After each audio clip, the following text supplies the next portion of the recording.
ጤና ይስጥልን የተወደዳችሁ ዛሬ በሁለት ሰበር ዜናዎች ነው የምንጀምረው። አንደኛው ከዝውውር ጋር የተያዘ ነው፣ አንደኛው ከጉዳት ዜና ጋር በተያዘ ነው። ጋብሪኤል ማጋሌሽ ወደ ሜዳ ተመልሷል። ሚኬል አርቴታ በዛሬው ጋዜጣዊ መግለጫ ላይ ይህንን አረጋግጧል። ጋብሪኤል ማጋሌሽ ወደ ሜዳ ተመልሷል። የሜዳ ላይ ልምምድ መስራት ጀምሯል። ቃል በቃል ሚኬል አርቴታ በጣም ጠንክሮ እየሰራ ይገኛል። በየዕለቱ መሻሻሎች አሉ። የሜዳ ላይ ልምምዶችን ጀምሯል። በጣም ሩቅ አይደለም ወደ ሜዳ ተመልሶ የሚጫወትበት፣ ነገር ግን የኤቨርተን ጨዋታ ብቻ ሊያመልጠው ይችላል። በቀጣይ ሳምንታት በሜዳ ላይ ጋብሪኤል ማጋሌሽን ልንመለከተው እንችላለን። የከቨርስን ጉዳት ወደ በኋላ ላይ መለስ ብዬ መለከቷለሁ። ሚኬል አርቴታም ያነሳቸው ጉዳዮች አሉ። ሌላኛው የዝውውር ጉዳይ ነው። ማንቸስተር ዩናይትድ እና አርሰናልን የሚያገናኝ ነው። የኦሎምፒያኮስ የአማካኝ ስፍራ ተጫዋች ክሪስቶስ ይባላል። ክሪስቶስ ሞዛቲኬስ የተባለ ተጫዋች ግሪካዊ ተጫዋች ነው። 18 ዓመቱ ላይ ይገኛል። 25 ሚሊዮን ዩሮ የሚገመት ተጫዋች ነው። ለረጅም ጊዜ የአማካኝ ስፍራ የዓለማችን ምርጥ ተጫዋች ይሆናል ተብሎ ቅድሚያ ግምት የተሰጠው ተጫዋች ነው። ማንቸስተር ዩናይትድ እና አርሰናል ተጫዋቹን ለማስፈረም እየተፎካከሩ ነው የሚሉ ጉዳዮችን ሰምተናል። ሰላም ጤና ይስጥልን፣ በያላችሁበት አብራችሁን ቆዩ። ይህንን ቪዲዮ ላይክ አድርጋችሁ እንድትጀምሩ ቻናላችንንም ሰብስክራይብ እንድታደርጉ አስቀድሜ ላስታውሳችሁ። እንደተለመደው በርከት ያሉ ጉዳዮችን ይዘናል። አርሰናል ከኤቨርተን ነገ ምሽት 5 ሰዓት በአዲሱ የኤቨርተን ስቴዲየም የሚደረግ ጨዋታ ነው። ከጨዋታው ጋር በተያያዘ ብዙ ነጥቦች ይነሳሉ። ባለፉት ዓመታት አርሰናል ከኤቨርተን ምን አይነት ግንኙነት ነበራቸው የሚለውን እየተመለከትን እንቆያለን። በተለይ ደግሞ በኤቨርተን ስቴዲየም ካሉ ግንኙነቶች ጋር በተያያዘም የሚነሱ ሀሳቦች አሉ። ለሁሉም በርከት ያሉ መረጃዎችን ይዘናል። ከዛ ውጪ ደግሞ የጉዳት ዜናዎችን ከኤቨርተን የተመለከተ ጉዳይ አለ። ጋብሪኤል ሱስ ስለ አርሰናል ቆይታው ሌላ ተጨማሪ ሀሳብ ሰንዝሯል። በተለይ ደግሞ ትናንትና ከዩቬንቱስ አጥቂ ጆናታን ዴቪድ ጋር ስሙ ሲያያዝ ነበር። በቀየር መንገድ ወደዛ ሊሄድ ይችላል ወይ የሚሉ ጉዳዮች ነበሩ። ስለ ቲየሪ ሄንሪ ስለ ኢያን ራይትም እናነሳለን። ሁለቱም የተለያዩ ጉዳዮች ላይ የሰጧቸው አስተያየቶች አሉ። ኢያን ራይት ወደ አርሰናል ማን ቢመጣ ደስ እንደሚለው የተናገረበት ሀሳብ አለ። እናንተንም ሀሳብ እንጠብቃለን። ለሁሉም በርከት ያሉ ጉዳዮችን ይዘናል። በቻላችሁት በያላችሁበት አብራችሁን ቆዩ። አንድ ጥያቄ ላስቀድም። ትናንትና የሰጣችሁትን መልስ መለስ ብለን እንመለከተዋለን። ኢያን ራይት ከማንቸስተር ዩናይትድ ብሩኖ ፈርናንዴዝን ማስፈረም ቢቻል ነገውኑ ለአርሰናል አመጣው ነበር የሚል ነገር አንስቷል። እናንተስ ከማንቸስተር ዩናይትድ በአርሰናል ቢጫወት ብላችሁ የምታስቡት የአርሰናልን ደረጃ የአርሰናልን ኳሊቲ ያሳድጋል ብላችሁ የምታስቡት ከማቲያስ ኩና ከቤንያሚን ሼሽኮ ከነ አማድ ዲያሎ ብሪያን ምቦሞ ጀምሮ እና ብሩኖ ፈርናንዴዝ በደንብ ሊጠቀሱ የሚችሉ ተጫዋቾች ናቸው። እስቲ ሀሳቦቻችሁን ጻፉልን። በማንቸስተር ዩናይትድ ቤት ያለ በጣም ጥሩ የምትሉት በአርሰናል ስኳድ ውስጥ ብንመለከተው ብላችሁ የምታስቡት ተጫዋች ካለ መልእክቶቻችሁን ላኩልን። ከአርሰናል ጋር በተያዘ ትናንትና በሰራነው ቪዲዮ ላይ ጄሚ ካራገር 3 አጥቂዎችን አስቀምጦ ከነዚህ አጥቂዎች ሚኬል ሜሬኖ ነው የመጀመሪያ አጥቂ ሆኖ መጫወት ያለበት የሚል አስተያየቱን ሰጥቶ ነበር። በዚህ ጉዳይ ላይ ዘካሪያስ ሰይድ የጻፈልን መልእክት አለ። መጀመሪያ ካራገር ስለ አርሰናል ምንም አይመለከተውም ብሎናል። ሲጀምር ገለልተኛ ተንታኝ አይደለም። ከዛ በተጨማሪ አርሰናል ጥሩ በሆነበት ሰዓትና ሊቨርፑል ጥሩ ሳይሆን እንኳን ለአርሰናል ጥሩ አውርቶ አያውቅም የሚል ነገር አንስቶልናል ዘካሪያስ ሰይድ። ከዛ ውጪ ግን ያነሳው ነገር ሚኬል አርቴታ ነው ያንን መምረጥ ያለበት የሚል ነገር ልኮልናል። ከዛ ሌሎችም ሀሳቦች አሉ። መልእክቶቻችሁን ልካችሁልናል። አሳድ ካን በእኔ በኩል ጋብሪኤል ሱስ ከቪክቶር ዮኬሬሽም ከሚኬል ሜሬኖም ቀድሞ ቢሰለፍ ደስ ይለኛል ብሏል። አሸናፊ አበራም ተመሳሳይ ሀሳብ ጋብሪኤል ሱስ ይሻላል ብሎናል። ከዛ በተጨማሪ ሌላ ሀሳብ ብሎ አሸናፊ በጻፈልን መልእክት ትሮሳርድ በዚህ በአዲሱ ውድድር ዘመን በሚያሳየው ብቃት በጣም ደስተኛ ነኝ የሚል ሀሳብ አንስቷል። ስለ ትሮሳርድ እናነሳለን። አሸናፊ ባነሳልን ሀሳብ ላይ ተመርኩዘን ሌሎች ጉዳዮችን የምናነሳ ነው የሚሆነው። አብዲ አርሰናል ዋንጫውን የማይበላበት ምንም ምክንያት የለም። ነገር ግን የአርሰናል ትልቁ ችግር መምራት ከጀመረ በኋላ ወደኋላ አፈግፍጎ መጫወቱ ነው የሚል ተደጋጋሚ ሀሳቦችም ሌሎች አድማጮችም የላኩልን ሀሳቦች አሉ። በአርሰናል በኩል ይህንን ጉዳይም እንዲሁ ተመልክተናል። ባለፈው ጨዋታ ላይ በትክክልም ሊነሳ የሚችል ጉዳይ ነው። ጀርሚ አሊዳየርን በተመለከተ ትናንትና ጥያቄ አንስቼላችሁ ነበር። የቀድሞ የአርሰናል ተጫዋች እስቲ እንዴት ታስታውሱታላችሁ ብዬ ነበረ። አንድ ሁለት አድማጮች በትክክል አስታውሰዋል። ባቢዬ የተባለ አድማጫችን ጀርሚ አሊዳየር የማስታውሰው ሚድልስፖሮ እያለ ያገባብን ጎል ትዝ ነው የሚለኝ አለኝ ብሏል። በእርግጥም አርሰናል በ2007-2008 የውድድር ዘመን እነ ኤማኑኤል አዲባየር ከፊት ባሉበት ሰዓት ላይ እሱ የሚድልስብሮ ተጫዋች ሆኖ ሲጫወት ተመልክተናል በሚገባ ብሎናል። ማህዲ የተባለ አድማጫችን 30 ቁጥር ለባሽ ነበር የሚል መልእክቱን ጽፎልናል። የኬሬሽ ባለውለታችን ነው መቼም የማንረሳው ብሎናል። ሙባረክ የተባለ አድማጫችን ደግሞ ሰለሞን ተመስገን አርሰናል አሁን ያለበት ችግር ፍርሃት ይመስለኛል። በተለይ አርሰናል በሚወስደው ጥንቃቄ ስጋት ምክንያት ነው እንጂ ተጫዋቾች ባሏቸው አቅም ሙሉ እንዲጫወቱ ቢያደርጋቸው ጨዋታውን የማሸነፍ ብቃት ከሌሎች ክለቦች የተሻለ እንደሆነ አስባለሁ ብሏል። የዘውትር አድማጫችን አየነው ሙሉዓለም ሰላም እንዴት ናችሁ? አርቴታ አማካኝ ቦታ ላይ ማማዲ ሳንጋራን ቢያስፈርም የተሻለ ይሆናል ብሏል። በቀጣይ ቀናት ላይ እናነሷለን። የዚህን ዝውውር ስለ አርሰን ቬንገርም የአርሰናልን መሰረት ስለመጣላቸው አንስቶልናል።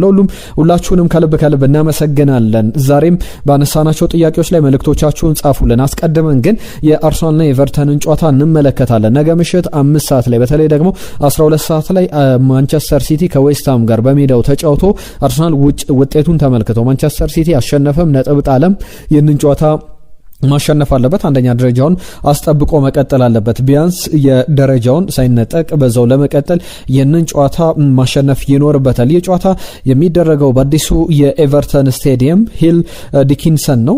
በዚህ ስቴዲየም ላይ ኤቨርተን እንግዲህ ጥሩ ጅማሮ አድርጓል። ምናልባት በመጀመሪያዎቹ 5 ጨዋታዎች ላይ አልተሸነፈም ነበር። አሁን በቅርብ 2 ጨዋታዎችን የተሸነፈባቸው ጨዋታዎች ይጠቀሳሉ። አርሰናል ከኤቨርተን በቅርብ ጊዜያት ላይ በተለይ ደግሞ 2024-25 የውድድር ዘመን አርሰናል ዘንድሮ መበቀል ያለበት ነው የሚያስብል ውጤትን የተመለከትንበት ነው። ባለፈው የውድድር ዘመን 0-0 ኤምሬትስ ላይ ሁለተኛውን በጉዲሰን ፓርክ የተደረገውን ጨዋታ ደግሞ 1-1 በሆነ ውጤት ነበረ ያጠናቀቁት። በሁለቱም ጨዋታዎች ላይ አርሰናል ነጥብ የጣለበት ትሮሳር በዚህ ጨዋታ ላይ ግብ አስቆጥሮ ነበር። ከዛ በኋላ ኒዲያዬ 49ኛው ደቂቃ ላይ በፍጹም ቅጣት ምት ግብ አስቆጥሮ ኢሊመን ኒዲያዬ ጨዋታው 1-1 የተጠናቀቀበት ጨዋታ ነው። ነገ ምሽትስ ስለስንት ይጠናቀቃል? ግምቶቻችሁን ላኩልን። ነገ መለስ ብለን በሌሎች ዜናዎቻችን ስንመለስ ግምቶቻችሁን መለስ ብለን እንመለከታለን። ባለፈው የወልቭስን ጨዋታ አንድም አድማጭ በትክክል ግምቱ ማስቀመጥ አልቻለም። በቅርብ ጊዜያት ግን አርሰናል የባለፈው ዓመት 2 ያቻ ውጤቶች ይጠቀሳሉ። ከዛ ውጪ 2023-24 ላይ አርሰናል 2-1 በሆነ ውጤት በኤምሬትስ ስቴዲየም ያሸነፈበት አንደኛው ጨዋታ ነው። ሌላኛውን መርሃ ግብር ደግሞ 1-0 በሆነ ውጤት ሁለቱንም በደርሶ መልስ ያሸነፈባቸው ጨዋታዎች ነበሩ። ለመጨረሻ ጊዜ 2023 ላይ ነው አርሰናል በኤቨርተን እየተሸነፈው ሱም 1-0 በሆነ ጠባብ ውጤት ኤቨርተን ያሸነፈበት የጉዲሰን ፓርክ መርሃ ግብር ይጠቀሳል። ከዛ ውጪ በቅርብ ጊዜያት ላይ ፍጹም የበላይነት አለው ማለት ይቻላል። ከመጨረሻ ጨዋታዎች ስንመለከት እንደዚህ አይነት ድሎችን ያሉበት ነገር ግን 2 ያቻ ውጤት መመዝገባቸው በደንብ በዚህኛው ጨዋታ ላይ በባለፈው ዓመት አንጻር በደንብ ነገሩን መቀልበስ ያለበት ይመስላል። ለሁሉም እስቲ ግምቶቻችሁን ጻፉልን። ጨዋታው ዙሪያ ላይ የኦፕታ ሱፐር ኮምፒውተሮችን ሌሎችንም ግምቶች ነገ የተንታኞችን ግምቶች እናነሳለን። ዛሬ ግን ከጨዋታው ጋር በተያያዘ በሚኬል አርቴታ ቡድን ውስጥ ምን አይነት ለውጦች ሊኖሩ ይችላሉ የሚለውን እያነሳው ልቆይ። ከኖኒ ማዱኬ ጋር በተያያዘ ባለፈው ቦልቭስ ጨዋታ ላይ አልነበረም። ስለዚህ ከ10 ቀናት በላይ እረፍት አድርጓል። ኖኒ ማዱኬ ምን አይነት ኳሊቲ ያለው ብትባሉ ምን አይነት ኳሊቲ ያለው ብላችሁ ታነሳላችሁ። በጣም የሚያስገርም አይነት ተጫዋች እንደሆነ መናገር ይቻላል። በሌፍት ዊንገር እንዲሁም ደግሞ በራይት ዊንገርነት መጫወት ይችላል። በሁለቱም ፍላንኮች ላይ የምንመለከተው አይነት ነው። ለምሳሌ በግራ መስመር ቦታ ላይ በጀመረበት አንድ ጨዋታ ላይ ወዲያው ገና በሰከንዶች ልዩነት ከሪካርዶ ካላፊዮሪ ጋር የፈጠረው ጥምረት በጣም የሚያስደንቅ ነበረ። በጣም ፈጣን ነው። አርሰናልን ማጥቃት የአርሰናልን ጨዋታ ማፍጠን የሚችል ፍጥነትን በአርሰናል ጨዋታ ላይ እንመለከታለን። ኖኒ ማዱኬ በሜዳ ላይ ካለ ከዛ በተጨማሪ ብዙ ተገማች አይደለም እንቅስቃሴዎቹ፣ ለዛም ለተጋጣሚ ቡድን ከባድ ነው። ከራፊኒያ ጋር ያመሳስሉታል አንዳንዶች። ከባርሰሎናው ተጫዋች ጋር ከቡካዮ ሳካ ጋር ቦታ እየተቀያየሩ በደንብ ሲጫወቱ ደግሞ በጣም ጥሩ ኳሊቲ ያላቸው ተጫዋቾች እንደሆኑ መናገር ይቻላል። 3-4 ለውጦች ይኖራሉ አርሰናል ከኤቨርተን ጋር በሚያደርገው ጨዋታ ላይ ከሜዳው ውጪ የሚደረግ ጨዋታ ነው።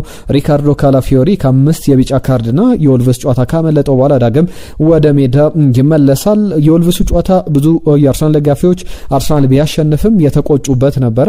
ደካማ የሚባል ብቃት የታየበት ነበር። ያንን ይቀይራል ተብሎ ይጠበቃል። ቡካዮ ሳካ ኮልብስ ጨዋታ በኋላ 7 ቀናት አሉን የኤቨርተን ጨዋታ እስኪደረግ ድረስ። በቀጣይ ቀናት ደግሞ ቁጭ ብለን እስኪ ያለፉት ሳምንታት እንዴት ነበሩ ብለን ለመገምገም ጊዜ እናገኛለን ሲል ነበር። በትክክልም ያለፉት ቀናትን የመጀመሪያዎቹ 2 ቀናት ረፍት ተሰጥቷቸው ነበረ። ከዛ በኋላ ከልምምድ በኋላ ሲመለሱም እነ ማርቲን ዙቢሜንዲ አይነት ተጫዋቾች ልምምድ ላይ ያልነበሩበት ነው። አሁን ግን ለጨዋታው ዝግጁ ነው ማርቲን ዙቢሜንዲ፣ ሌሎቹም የአርሰናል ተጫዋቾች። ምናልባት የዚህ የጋብሪኤል ማጋሌሽ ጉዳይ ከሀቨርትዝ ጉዳይ ከጉዳት ዜና ጋር ሊነሳ ይችላል። ነገር ግን በግራ መስመር ቦታ ላይ ሪካርዶ ካላፊዮሪ መመለስ ቅጣቱን ጨርሶ በጣም ጥሩ የሚባለው ጁሪን ቲምበር አለ። ቤን ዋይት መጎዳቱን ተከትሎ ለአርሰናል ጥሩ አማራጭ ይዞ ይመጣል። ማርቲን ኦዴጋርድ በኤበሬቼዜ ተቀይሮ ሊገባ ይችላል። የመጀመሪያ አሰላለፍ ላይ ማርቲን ኦዴጋርድን ልንመለከት እንችላለን። ሌላኛው ጉዳይ ነው በኤቨርተን ጨዋታ ላይ። በኤቨርተን በኩል በእርግጥ አማካኝ ስፍራ ላይ ለምሳሌ ኤሊማን ኒዲያይ፣ ኢድሪሳ ገነ ጉያ አይነት ተጫዋቾች ወደ አፍሪካ ዋንጫ ሄደዋል። ከዛ በተጨማሪ ኬረን ዲያስፐሪሃል፣ ጃክ ግሪሊሽ በጉዳት ምክንያት አጠራጣሪ ናቸው ተብሏል። እንዲሁ እንደማይሰለፍ የተረጋገጠው ተከላካዩ ጃሬድ ብሬዝዌት ነው። እነዚህ ተጫዋቾች አለመኖራቸው በመጠኑም ቢሆን ኤቨርተንን ያዳክመዋል ተብሎ ይጠበቃል። ከሊያንድሮ ትሮሳርድ ጋር በተያዘ የጋብሪኤል ማርቲኔሊን ቦታ ተክቶ ሊገባ ይችላል። በጣም ሻርፕ የሚባል ተጫዋች እንደሆነ መናገር ይቻላል። 18 ጨዋታዎችን አድርጎ ዘንድሮ 6 ግቦችን አስቆጥሯል። 7 አሲስቶች ደግሞ አሉት 5 አሲስቶች አሉት ይቅርታ። በእነዚህ ጊዜያት ላይ እንግዲህ በጣም በአስገራሚ ሁኔታ ጥሩ የውድድር ዘመንን እያሳለፈ ይገኛል። ተቀይሮ በገባባቸው ሰዓት በዋና አሰላለፍ በመጀመሪያ አሰላለፍ በገባበትም ሰዓት ላይ የሚገርም አይነት ብቃትን የሚያሳይ ተጫዋች ነው። ስለሱ ወደ በኋላ ላይ እመለሳለሁ። የቀደም አድማጫችን ማሸናፊ ያነሳው ጉዳይ አለ። የትሮሳርድ የዘንድሮ አቋም ልዩ የሚባለውና የቀድሞ ቲየሪ ሄንሪ እንደሚታወቀው ትሮሳርድን አሰልጥኖታልና ትሮሳርድን የት እንዳሰለጠነውም ጻፉልን። የቲየሪ ሄንሪን ሐሳብም አነሳላችኋለሁ። ከጉዳት ዜና ጋር በተያያዘ ከሀቨርትዝ ሴትባክ አጋጥሞታል ተብሏል። ብዙ ጊዜ የአርሰናል ዶክተሮች በተደጋጋሚ የሚያነሱት ሐሳብ ነው።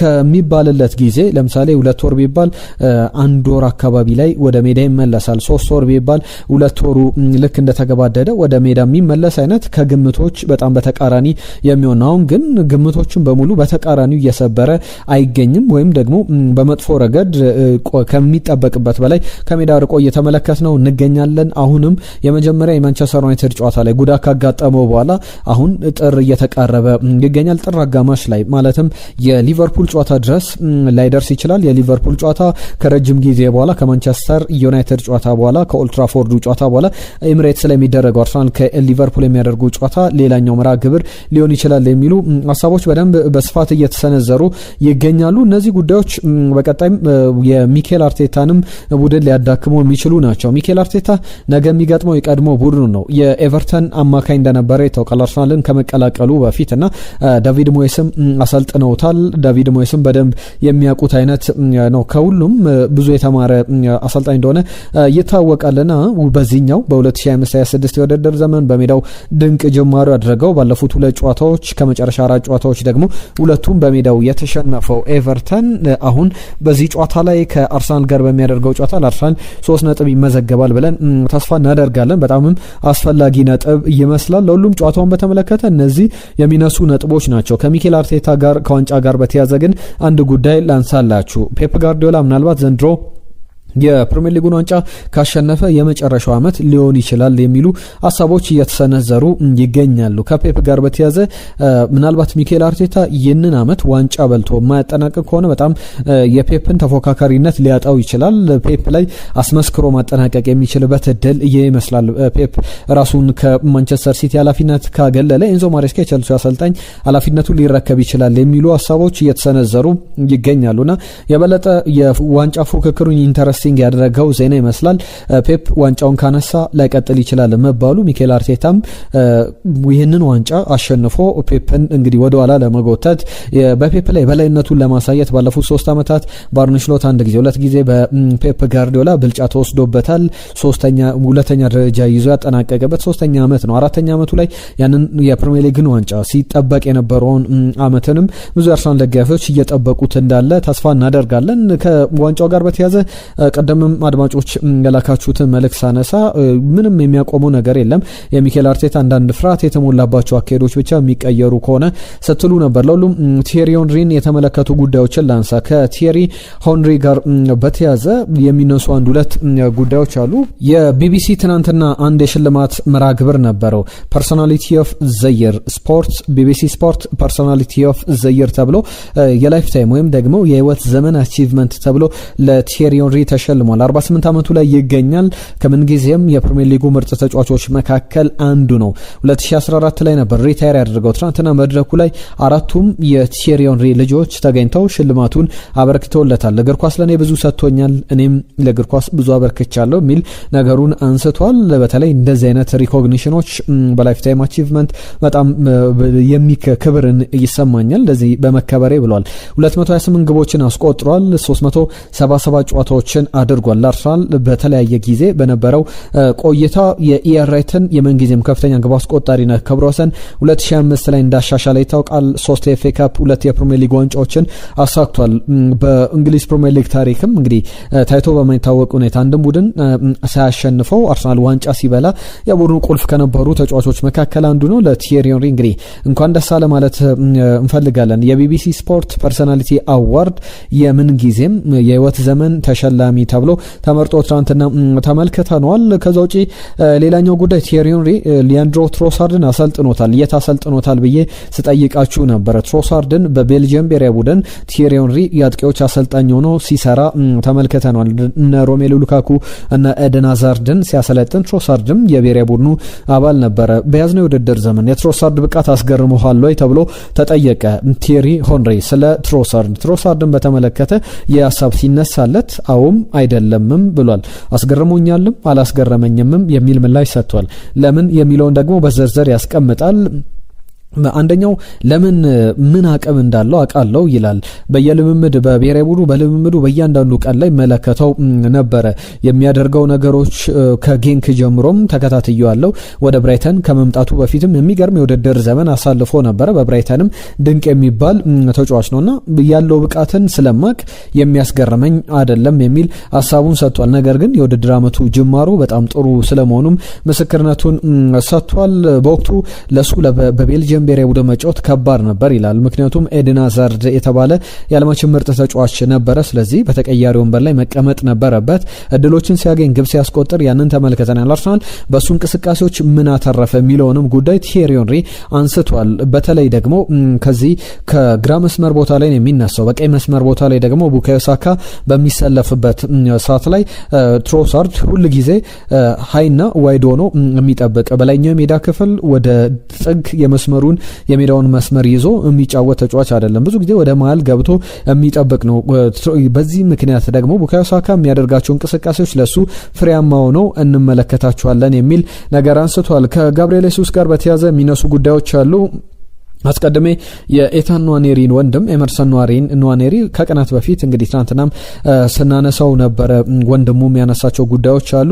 ከእንግሊዝ 16 ዓመት በታች የኔዘርላንድ ብሔራዊ ቡድንን ገጥሞ ነበረ 4-2 ሲያሸንፍ ትንሹ የኤታን ንዋኔሪ ወንድም ኤመርሰን ንዋኔሪ 2 ለግብ የሆኑ ኳሶችን አስመዝግቧል። ገና በደንብ ብዙ ትመለከቱታላችሁ፣ ብዙ የሚደንቅ ተጫዋች ነው ሲል ነበረ ወንድሙ። እንግዲህ ኤመርሰን ንዋኔሪን በዛ ደረጃ ተመልክተናል። ከሚኬል ሜሬኖ ጋር በተያዘ በእግር ኳስ ብዙ የተማርኩባቸው ብዙ ሰዎች አሉ።